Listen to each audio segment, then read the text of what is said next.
Hi there, this is John Wilkinson again from History Made Easier, with a presentation looking at the causes of World War II with its focus firmly on Hitler. Hitler wanted a complete revision of the Treaty of Versailles. This meant an end to reparations, for Germany to rearm and for it to regain all the territory it had lost in the treaty.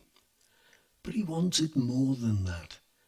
Hitler also wanted to unite all Germans into a rejuvenated, powerful Germany. And he wanted more living space, Lebensraum, for Germans. As the superior race, they should have more living space, as well as food and other resources. And that space would be in Eastern Europe, Poland, and into the Soviet Union.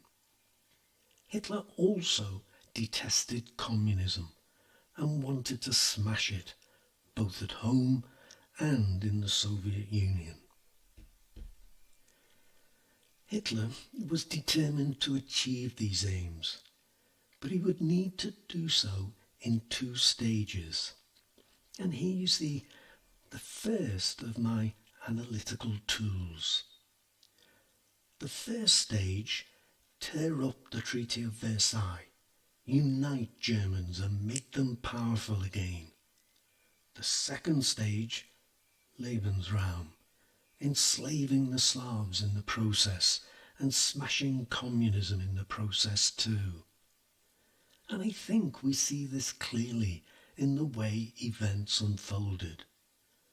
Rearming Germany, remilitarizing the Rhineland, Anschluss, the Sudetenland, followed by seizing the rest of Czechoslovakia, taking Memel, invading Poland, and eventually invading the Soviet Union. But what's more, Hitler was quite open about what he wanted to do. Demands for a complete revision of the Treaty of Versailles, for Germany to be allowed to rearm and to be treated as an equal among nations, for a union of all Germans in a greater Germany, a long-held dream of German nationalists, and for Lebensraum, or more living space in Eastern Europe for Germans, were all written into the Nazi Party's 25-point programme, and in Mein Kampf too. And this was way back in the 1920s. And within 2 months of becoming Chancellor, he told his generals that Germany must prepare to become a great power again by demanding military parity with the other European powers, and that national service must be reintroduced, whilst his hatred of communism featured in countless speeches. But how Hitler was to achieve his aims, whether he planned what unfolded or else seized on opportunities, is up for debate. Was Hitler a planner or a gambler? These are 2 extreme views as to just what Hitler was up to, and there is a view that takes the middle ground. He had a general plan, but was always prepared to take a chance when an opportunity arose. So he was both a planner and a gambler.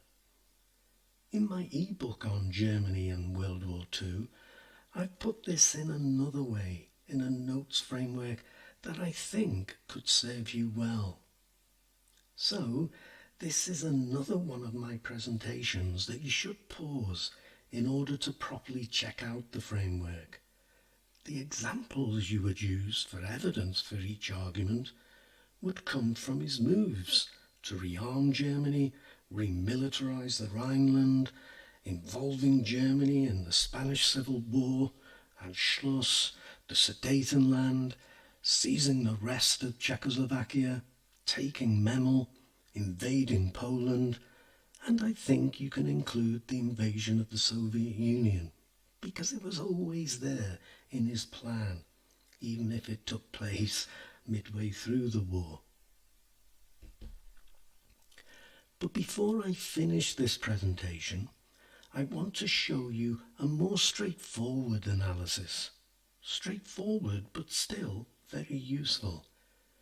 And as you take a look at it, let me say that I think the diplomacy of Hitler tends to slip under the radar, and it shouldn't. I appreciate Hitler is remembered most as an unscrupulous, aggressive leader. But he did also use diplomacy to achieve his aims.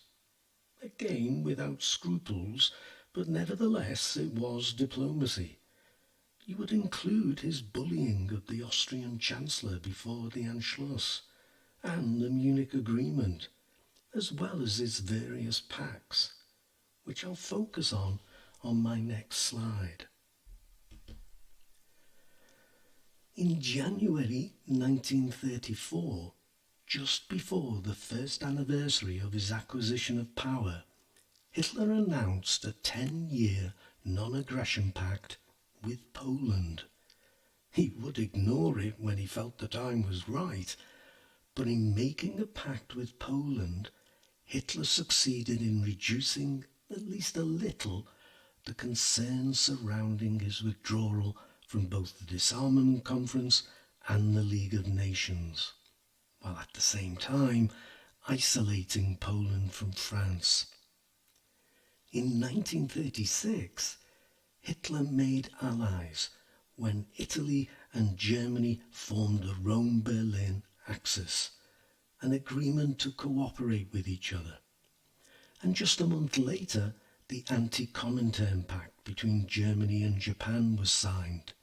It would be joined by Italy a year later. Its significance is that it brought three powers together who were determined to change the world order. All three had already stood opposed to both the Paris Peace Treaties and the League of Nations. And it served notice that the Soviet Union was a declared enemy. Hitler, of course, would break with the terms of the pact when he signed the Nazi-Soviet Pact, but that just shows Hitler's unscrupulous approach to diplomacy, as well as everything else. In 1939, Hitler convinced the Italians to turn the Rome-Berlin Axis of 1936, which was not a military alliance, into the Pact of Steel. It was not just an alliance, but an aggressive alliance. The two countries, and I quote from the pact, resolved to act side by side and with united forces to secure their living space.